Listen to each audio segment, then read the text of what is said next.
Juggling came to Hazeldale School about 3 years ago. This encompasses grades K to 6, and it's developmental in nature. We start down in the primary grades using bean bags and scarves, and eventually end up in grades 4, 5, and 6, using all the other apparatus that they use in juggling. I think another spin-off of this program is the eye-hand coordination. I don't have any research to prove that eye-hand coordination would improve reading, but I do know that youngsters that are keeping 3 and 4 items in the air and tracking with their eyes and catching it with their hands certainly are improving the eye-hand coordination. It's exciting to watch them.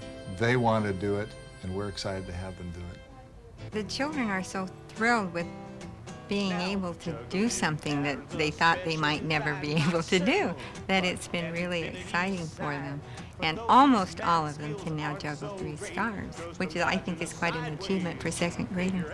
It was very easy to get my children into juggling scarves. They enjoyed watching the video to begin with, and as soon as they saw the video, they each one wanted to get up and juggle 3 at once. But we went through it step by step with the video, and then as the children gained more confidence, then we started in with a 2nd scarf, and they were enthusiastic about participating in scarf juggling.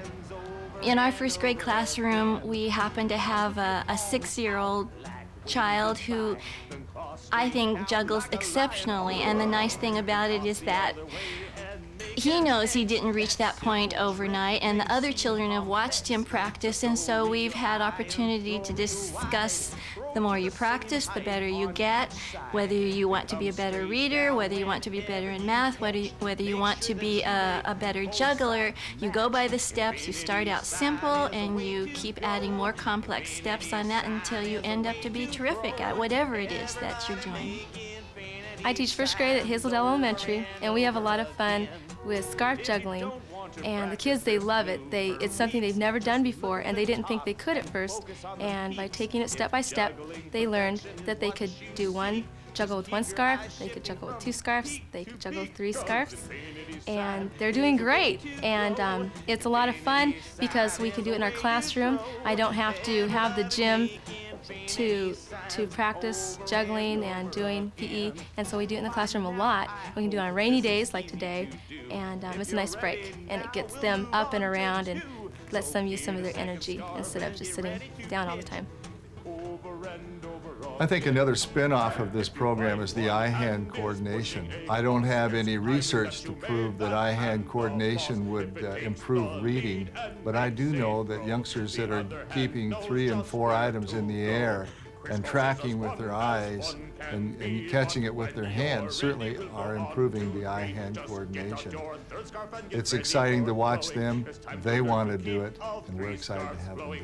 Crisscross applesauce, that's what you say when you... Another byproduct of this program is student discipline. We didn't intend to start this program because of discipline. We started it because of self-esteem, and we wanted youngsters to feel good about themselves and working with apparatus. But a byproduct of all this has been the discipline has gone down. Students that came to us from other schools because they were having trouble or they had had trouble in the past, all of a sudden they're not in the office anymore. They're having fun. And from my standpoint, that's wonderful. I can't imagine anybody not wanting that. If I were going to give somebody some advice on how to start this program, I would tell them, find somebody that's interested in helping get the program started. It could be a parent, it could be a teacher, it could be a staff assistant, somebody that's willing to devote a little bit of time to the students, because it's a natural. Students want to do this stuff. They want to juggle automatically. Incidentally, this program does not take class time. All of these things take place during recess and after they've had lunch. The students willingly come in if somebody is there to assist them. It really will work. One of the things that I found with the juggling that's really, really fun is that all kids participate. It doesn't make any difference if you're a boy, girl, an athlete, and not an athlete. I think all people benefit from it. And if anything, it's those students that have never really done well in a PE class or have never really done anything physically, they're not threatened by it. They get a chance to challenge themselves and at their own rate, and in the end, they just feel good about themselves physically. Coordinated group of kids that we'll have ready to send to middle school. I think that juggling's probably been the best thing I've ever seen for kids helping kids. We have our standards, Cascade and Master Juggler, and you can see the chart behind me on the Master Juggler. We have probably 90 kids almost on that list now. That's just overwhelmed us that we have that many. But when you make Master Juggler, you are charged with helping other people. Your job is you have gained a skill, you've worked on it, and you have succeeded, and you need to spread that success to others. And if we would do that and could do that in math and reading and language, it would be tremendous, because I think that they're finding out that the more you work together and become a teacher yourself, the more you learn yourself.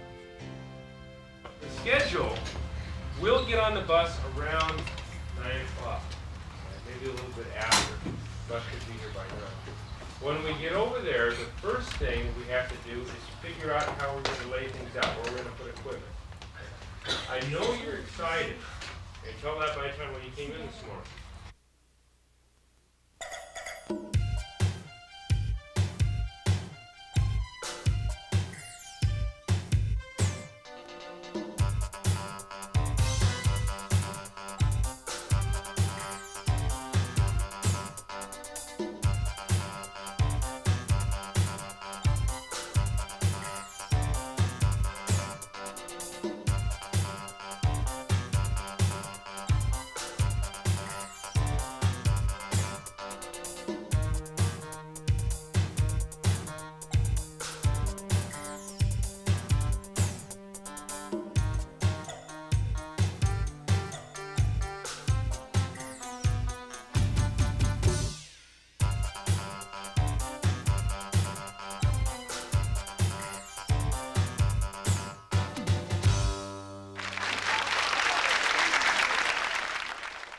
Tony, if you could imagine, is a first grader. How many first graders do we have here?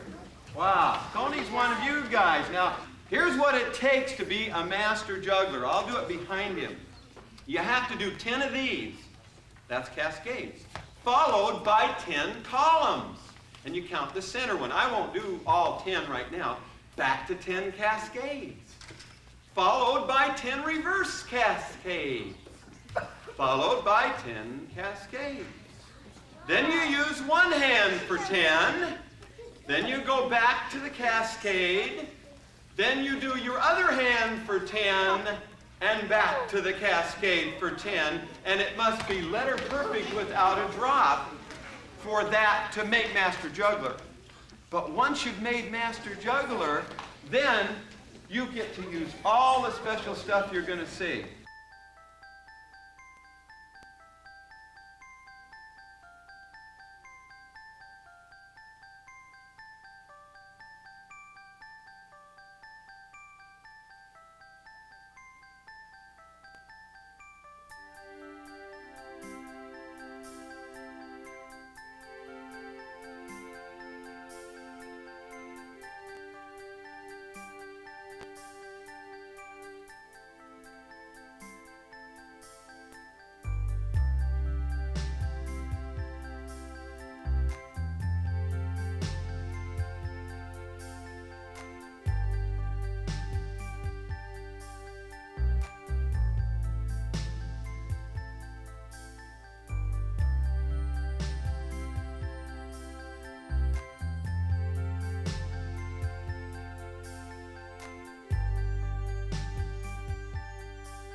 teachers do not have to be afraid about bringing a juggling program into their building.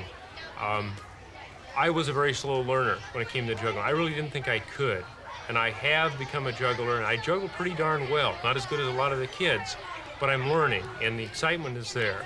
Don't be afraid to try it. It's not that bad. It's not that bad. I always tell the kids, if I can learn it, anyone can learn it. And that's the neat thing about juggling. And you never can be really better than anyone else, because there's no end. You just juggle and juggle and juggle, and you learn one thing, you go to the next. And some kids are good at clubs, and some are good at rings. They find their niche where they feel good about themselves, and it's just really neat.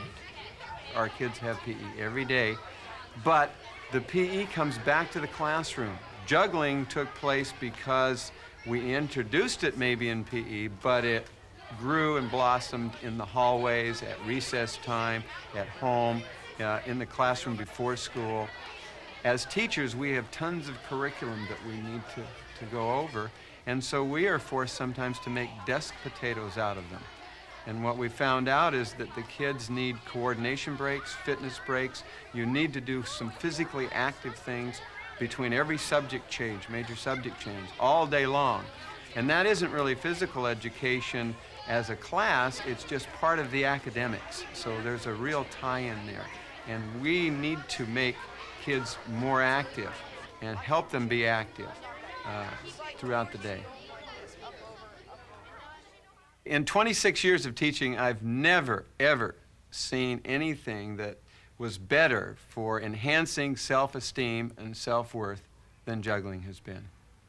The children are progressing. They're able to work at their own pace. They're being successful, and what it's doing is building their own self-confidence. They're building self-esteem by being able to juggle. Juggling has made me feel real humble, and it shows me that I'm always a learner right along with the kids. This child that I happen to have in class juggles times better than I do, and when he moved on to balls and I'm still on scarves, I'm asking myself, my gosh, how am I going to teach this child? But he looks at the older children for modeling. He is a model for me. The other children use him as a model, and it's become a wonderful cooperative learning experience for our classroom, including me as the learner. And I don't feel intimidated by his skill. I'm learning from it. Teaching juggling was a lot easier than I thought it would be. We just had the video, stuck it in. I learned how to juggle along with the kids. It was really easy. It was great. I've always admired jugglers and didn't really think that I could do it. And if I can juggle 3 scarves, anyone can. People that are ready to start a juggling program, I don't want them to look at the juggling program and think, gee, that's cute, that's a neat little thing to do. It's more than that. We've seen a remarkable improvement with our kids, not only physically, but in the classroom and how they feel about themselves. We've had kids that have come to the school, they're new to the school, they see this juggling thing, they get involved with it, they've got friends immediately. We've had kids that have had real poor track records coming up through the grades, not turning in work, get them juggling pretty soon. Assignments coming in here, assignments coming in there, they're feeling good about themselves. It's not a gimmick, it's just a real motivator, and it's just excellent for self-esteem. If you have a juggling program, you're going to have to put a little work into it as a teacher, that's true. But you don't have to be afraid of it. You don't have to be the best juggler. In fact, many of my kids' juggling skills are far beyond my own right now. And you can smile and say good effort and great going, and you can appreciate their talents and their performance because they're putting hard work and effort into it. But you do need to have some guidelines, and you do need to have some caring, sharing standards, and we have done that here at Hazeldale. Kids are not allowed ever to put somebody else down, to really compare themselves with anybody else, and to make somebody miss. What we've tried to establish is a really helpful attitude, and then with that, growth takes place. And so as a teacher, you have to put in a little extra time, let's say, on it. But the payback is so great. And when you see the communication that you have with some students that have never been able to talk to you in any other way before, or the student that has never succeeded in anything academic before, and they are a master juggler. They are feeling like they're king of the mountain, and it's just marvelous.